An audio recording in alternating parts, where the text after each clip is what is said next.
Bonjour et bienvenue sur le podcast Explore Japon, le podcast qui explore le Japon sous toutes ses coutures. Des conseils voyage, de la culture ou bien de la vie tous les jours en passant par l'apprentissage du japonais, partons ensemble une fois par semaine pour ce magnifique pays qu'est le Japon. Bonjour à tous, après quelques épisodes de 3615 ma vie, on va reprendre son sac à dos qu'on adore. Cette semaine, on va aller découvrir 2 villes qu'on peut visiter en une journée. Mais avant ça, vous le savez maintenant, c'est le petit menu avec au programme du podcast, cette semaine. On aura un japonais qui va vous faire découvrir sa région, de la raclette, de la raclette, et on va aller voir un magazine japonais. Mais passons au focus de cette semaine, cette petite balade qu'on va faire. On va aller donc à Okayama et Kurashiki. Alors ça ne vous parle peut-être pas, mais Okayama, pour situer en gros, le fameux cours de géographie, vous savez, on commence toujours par ça, ça se trouve entre Osaka et Hiroshima. C'est une assez grande ville qui est aussi le point d'accès en gros pour aller visiter Naoshima, la fameuse île musée, ou bien pour aller du côté de Totori et Matsue, ou pour aller sur l'île de Shikoku. C'est souvent par ici finalement que vous allez basculer si vous venez du sud ou si vous venez d'Osaka pour pouvoir aller quelque part. Okayama, c'est connu pour son parc principalement, qui fait partie du fameux top 3 des plus beaux parcs du Japon. Vous le savez, j'en ai déjà présenté 2 dans mon podcast, et on va boucler la boucle avec ce 3e. Le premier, c'était celui de Takamatsu, et mon préféré, donc Takamatsu, et l'autre, c'était celui de Kanazawa. Alors, Kurashiki, quant à elle, c'est une petite ville qui est à quelques minutes seulement d'Okayama. Si mes souvenirs sont bons, je dois l'avouer, j'ai pas vérifié, donc il faudra faire un petit check sur internet. Il me semble que c'est en 15 minutes qu'on peut y aller en train. On y va car son centre historique est vraiment assez mignon, rempli de petites boutiques et de musées. Un petit canal qu'il traverse, bref, c'est mignonnet, c'est kawaii comme on dit. Alors, techniquement, le mieux, c'est de passer la journée complète dans chacune des 2 villes, vous le savez. Surtout si vous voulez avoir le temps de visiter de fond en comble le château, le parc d'Okayama par exemple, et d'explorer les musées de Kurashiki et d'explorer en profondeur. Si vous pouvez faire une journée de chaque, c'est mieux. Mais là, on va se la jouer pour une fois, et vous savez que pourtant c'est pas trop mon truc, mais 2 en 1. Parce qu'il y a moyen de caser les 2 dans la même journée. Faire le matin Kurashiki par exemple, et finir l'après-midi à Okayama. Moi, par exemple aussi, lors de mon premier voyage, j'étais resté 2 jours sur Okayama. J'avais fait une matinée à Kurashiki et j'avais terminé l'après-midi à Onomichi, qui était pas trop loin, avec le Rail Pass, on pouvait le faire dans la journée, avant de rentrer dormir sur Okayama. Et j'avais passé une demi-journée sur Okayama, avec un trajet qui partait en fait d'Hiroshima à la base. Donc j'avais commencé par Okayama, j'étais arrivé le midi, et j'avais donc fait une après-midi à visiter le parc où j'avais pris mon temps pour bien profiter du parc, me poser, faire des photos. Et le lendemain, j'avais fait la petite combo Kurashiki, et j'en oublie un, et Onomichi. Voilà, et Onomichi. Donc a priori, encore une fois, si vous ne faites pas de musée ou ne traînez pas trop, il y a franchement moyen de faire les 2 dans la journée. Et on va commencer, je pense le mieux, par Kurashiki. Comme je vous le disais, c'est à 15 minutes en train environ. Une fois sorti de la gare, vous devez marcher un petit peu jusqu'au centre historique. Ici, vous aurez donc loisir de marcher le long d'un petit canal qui est super mignon, de voir des petites barques un peu comme à Venise, et de pouvoir profiter de l'architecture assez déroutante parfois des lieux. C'est un ancien quartier féodal, mais on a aussi des architectures plus européennes. On y trouve des boutiques, des restaurants en tout genre, et donc des musées. Je vous avais dit, il y a beaucoup de musées, dont le musée Ohara, qui est peut-être le plus connu, où vous pourrez voir des Gauguin, des Picasso, entre autres. Ça va pas être de l'art japonais. Mais il y a tout un tas de musées sur les insectes, sur les jouets, sur Momotaro, qui est une figure du folklore japonais, vous en avez peut-être déjà entendu parler. J'avais même vu, il me semble, à l'époque, un musée sur la mangaka, auteur de Candy. Mais j'ai fait aucun musée à l'époque. En une matinée, j'aurais pas eu le temps de toute façon. On a juste le temps de se balader dans les petites ruelles, mais qui ont quand même un charme fou. Bon, après on dit souvent que Kurashiki, c'est la Venise du Japon. Vous savez qu'on adore dire des trucs comme ça, c'est la petite Kyoto, c'est la Venise du Japon. Il y a toujours des expressions un peu toutes faites. Honnêtement, on va pas s'emballer non plus. Niveau balade fluviale, par exemple, moi j'avais préféré la ville au sud de Kyushu, de Yanagawa. Quitte à donner une petite Venise du Japon, je préfère dire que c'est Yanagawa que Kurashiki. Kurashiki, il y a un petit canal mignon, mais c'est pas non plus un truc de ouf, quoi. Mais si vous faites un stop dans le coin, ça serait dommage de passer à côté, même si vous n'êtes pas très musée au final. Il y a plein de petites boutiques, comme je vous disais, de production artisanale. J'avais vraiment bien aimé faire un peu de magasinage ou de shopping là-bas, comme on dit. J'avais acheté 2-3 petits souvenirs, des petits trucs sympas. Et je me souviens d'une photographe qui avait une boutique et qui faisait des cartes postales au Japon. On pourrait faire un podcast sur les cartes postales au Japon. Je n'ai jamais compris pourquoi ils font des super trucs hyper mignons, hyper kawaii. Mais si vous voulez faire avoir, je sais pas, des cartes postales paysages, c'est ce qu'on aime bien offrir à envoyer à nos amis. Regarde, c'est joli où j'étais. On n'a pas envie de montrer un truc kawaii ou, c'est pas normalement, en règle générale, on a envie plus de montrer un paysage. Et c'est très dur de trouver des cartes postales avec des paysages au Japon. Voilà. Et elle en faisait. Donc c'est vraiment très chouette. J'étais très content de tomber là-dessus. Donc voilà, il y a des petits artisans qui sont plutôt chouettes. Et ensuite, pour le reste de la journée, il suffit de reprendre le train direction Okayama. Je vous conseille au passage de vous prendre un logement près de la gare, en gros, histoire de ne pas perdre du temps non plus. Okayama peut être un bon spot, comme je vous le disais, pour aller à Naoshima, ou bien se faire une journée à Onomichi tout simplement et rentrer à Okayama après le soir. Ça se fait hyper facilement en Shinkansen et en day trip. Mais à Okayama, on y fait quoi du coup ? Principalement, on va suivre la grande avenue qui va jusqu'à la gare pour aller à l'opposé, voir son parc et son château. Le château, je ne l'ai pas visité. Là aussi, c'est faisable, mais je pense qu'il faudrait rusher pour faire les deux dans la journée. Moi, je m'étais concentré sur le parc. Pourtant, le château a l'air très très joli. Je ne crois pas qu'il soit d'époque, c'est même sûr, même en fait, il n'est pas d'époque, comme la plupart des châteaux japonais. Mais il a une très belle couleur noire, foncée. Il est sur les hauteurs. On peut voir de très belles vues du château en plus en étant dans le parc, ce qui est juste en face en fait du château. C'est vraiment un endroit cool pour flâner. Je parle du parc. Donc le parc en lui-même est assez grand. Il est payant par contre, mais il y a plein d'endroits variés pour se promener ou se poser. Moi j'avais eu la chance d'y être à la fin des sakuras.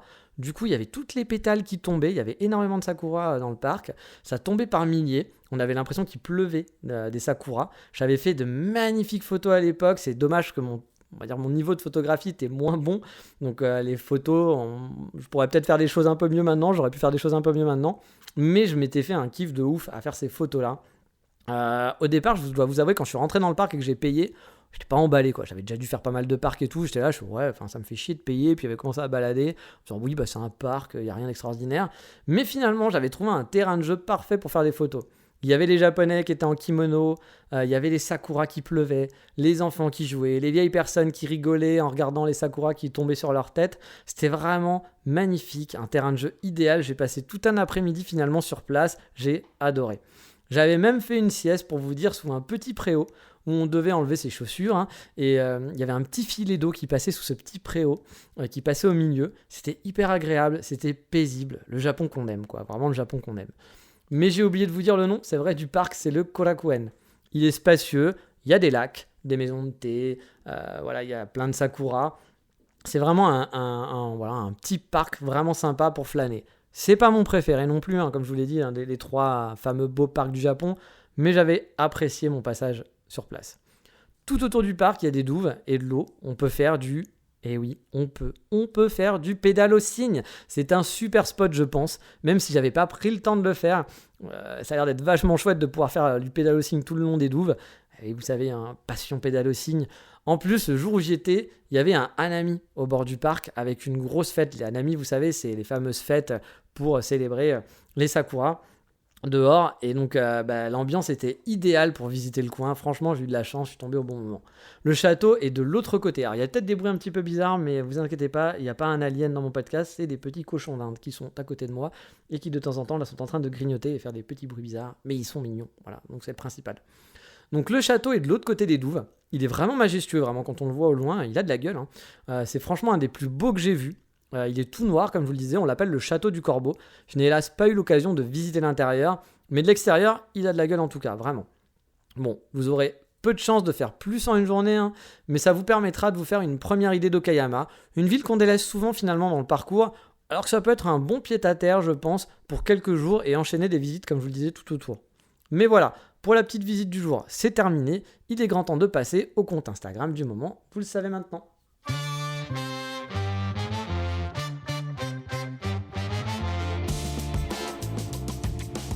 Et on part cette semaine à la découverte d'un compte d'un garçon né en 91. Alors pourquoi est-ce que c'est important ? Non, ça n'a aucune importance, c'est juste que c'est écrit dans sa bio. Voilà, donc j'avais envie de partager cette information cruciale avec vous. Il vit à Kobe et il fait plein de photos de nature et du Japon. Il se balade, il prend des photos, de tout et de rien. Ça peut être des cascades, des vieilles maisons japonaises, des ruines de châteaux, des vieilles gares, voilà. C'est pas le meilleur photographe que je suis, clairement. Mais ces photos sont chouettes et permettent de découvrir le Japon comme on l'aime finalement. Instagram pour moi c'est un vrai vivier pour ça. Ce genre de compte c'est typiquement le truc que j'aime bien. Donc je vous conseille d'aller faire un tour. C'est Kotani Yuki. bon, comme d'hab, vous n'allez pas le taper comme ça. Vous allez voir dans la description de l'épisode ou sur explorejapon.com. Alors là, on a nos petits hamsters qui ont décidé de tout bazarder leur gamelle. Voilà. Ils n'étaient pas contents, ils voulaient se faire entendre. Je ne sais pas si vous l'avez entendu, mais voilà. Ils ont fait un gros boucan. Mais voilà, ce conte est plutôt sympathique. C'est pas le plus beau conte, mais ça peut vous plaire si vous aimez les contes naturels, de gens naturels. C'est pas rempli de selfies, c'est rempli du Japon de tous les jours. Et moi j'aime bien ce genre de conte. Mais il est temps de se faire une petite pause raclette au Japon. Bah oui, une pause raclette au Japon, c'est parti.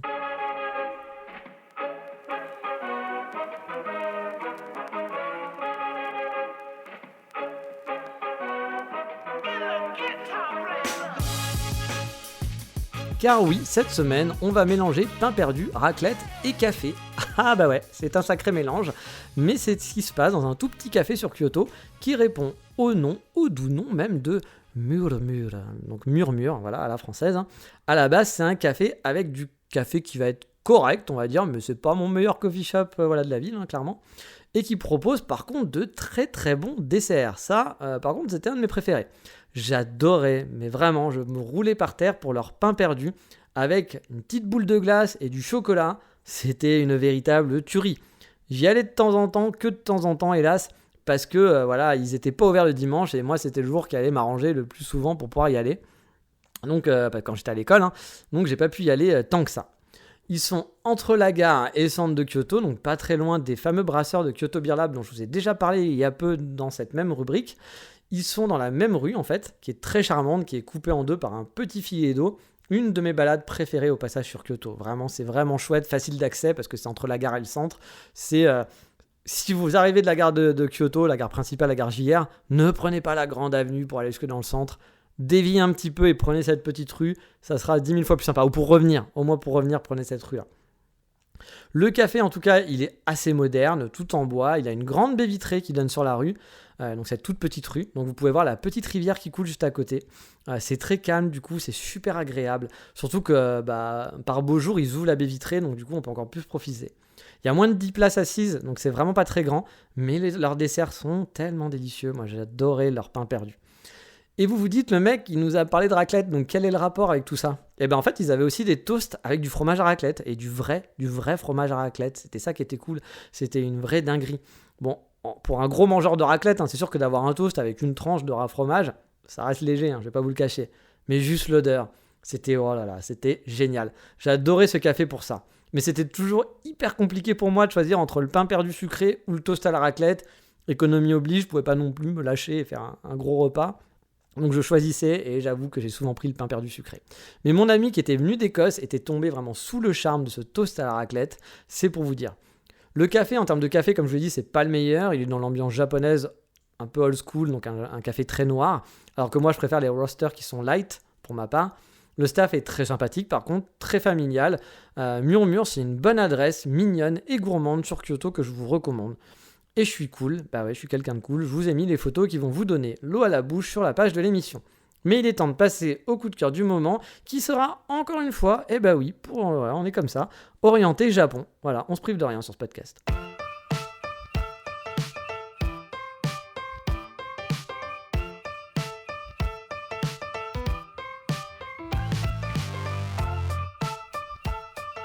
Car oui, le petit coup de cœur de la semaine, c'est pour un magazine japonais, 100% japonais, pas un magazine qui parle du Japon, mais bien un magazine qui a été créé au Japon, 100% Japon, avec des véritables morceaux de kanji dedans. Il s'agit de End Premium Magazine. Alors bon, le titre ferait pas très japonais, mais bon, les japonais, ils aiment bien aussi un peu les trucs anglophones ou francophones. C'est un magazine qu'on va dire fashion, déco, lifestyle, vous voyez un peu le genre. C'est un des plus connus au Japon, au même type qu'un magazine comme Brutus par exemple. Et ils ont fait un numéro spécial café en janvier. Ah oui, on va parler de café forcément. En présentant les nouveaux cafés de Tokyo et de Kyoto. Avec un peu de Fukuoka aussi dedans. Vous connaissez mon amour donc pour les cafés et les coffee shops japonais. On y voit donc plein de belles photos, plein de nouvelles adresses que j'ai envie de découvrir. Mais là, je ne suis pas au Japon. En regardant les images, ça m'a vraiment rendu très nostalgique. Surtout que j'ai vu des cafés aussi qui étaient un peu ma maison quand je vivais l'année dernière sur Kyoto. Parce qu'ils venaient d'ouvrir cette année, donc ils en ont parlé aussi. Et le petit bonus, il y a un dossier spécial Paris avec une sélection de coffee shops sur Paris, dont celui de mon meilleur ami qui tient l'Hexagone Café. Il y a beaucoup de touristes japonais qui passent dans son café car il est réputé aussi pour ses kakigori qu'il fait pendant l'été. Et il fait des très très bons kakigori. Franchement, si vous êtes sur Paris l'été, foncez là-bas. Je dis pas ça parce que c'est mon pote, mais ils sont quasiment meilleurs que le Japon. Enfin, ils sont pas même quasiment, ils sont meilleurs que ceux que j'ai mangés au Japon, hein, il faut l'avouer. Il y a d'autres coffee shops dont je vous ai déjà parlé, comme Dream In Man par exemple, qui est tenu par des Japonais qui sont aussi dans ce guide. Bref, ça m'a fait plaisir pour lui de voir sa tronche et pour les mecs de Dream In Man que j'aime bien aussi, même si je les connais pas très bien, et que son café soit cité parmi les meilleurs cafés de Paris, mais en même temps, c'est le cas. Donc voilà, c'est un magazine à la japonaise. Moi, j'adore les magazines japonais. Je pourrais acheter n'importe quel magazine sur n'importe quel sujet. Je trouve que les mises en page, elles sont toujours folles. Ça donne envie. Même par exemple, moi, quand on n'a rien à foutre de l'alpinisme, j'ai vu des magazines sur l'alpinisme où j'avais quasiment envie de l'acheter tellement que j'adorais la mise en page. Voilà, le Japon est très très fort pour ça. Mais voilà, c'était mon petit coup de cœur, ce magazine que j'ai pu avoir entre les mains dans le coffee shop de mon ami, car on lui a envoyé vu qu'il était dedans. Mais voilà, c'est fini pour aujourd'hui. Je vous dis donc à la semaine prochaine pour un nouvel épisode. Vous connaissez la chanson. Je vous dis à bientôt. Ciao, matane. Bye bye.